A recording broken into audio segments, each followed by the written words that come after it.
ప్రశాంత్ కిషోర్ చెప్పిన మాటల్లో విశ్వసనీయత లేదన్నారు ఎంపీ విజయసాయిరెడ్డి. ఆ మాటల వెనుక దురుద్దేశం ఉందన్నారు.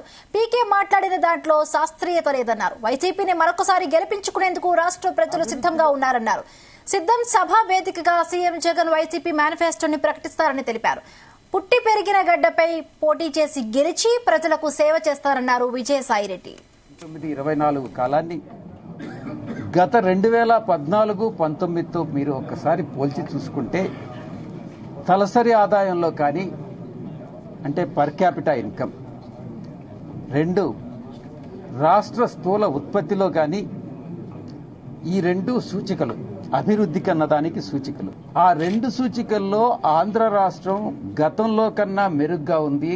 దేశంలోనే 2-3 స్థానాల్లో ఉంది. నా విషయానికి వస్తే మా పార్టీ అధ్యక్షులు గౌరవ ముఖ్యమంత్రి వర్యులు ఇచ్చినటువంటి ఆదేశాల మేరకు నేను నెల్లూరు పార్లమెంట్ అభ్యర్థిగా 2024 రాబోయేటటువంటి ఎన్నికల్లో పోటీ చేయబోతున్నాను.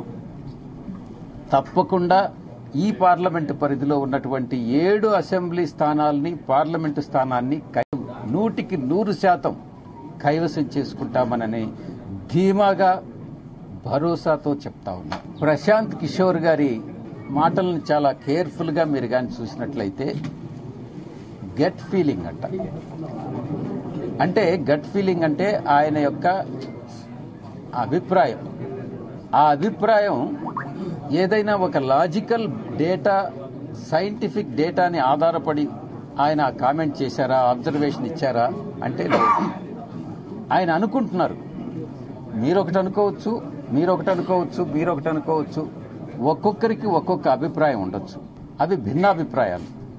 ఆ భిన్నాభిప్రాయాలు మనం తీసుకునేటప్పుడు ఒక సైంటిఫిక్ డేటాతో గాని చెప్తే దాన్ని నమ్మొచ్చు.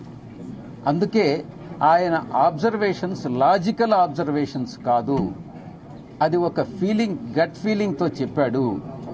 దానికి ఆ గట్ ఫీలింగ్కి ఒక అల్టీరియర్ మోటివ్ ఉంది, అంటే ఒక దురుద్దేశం ఉంది.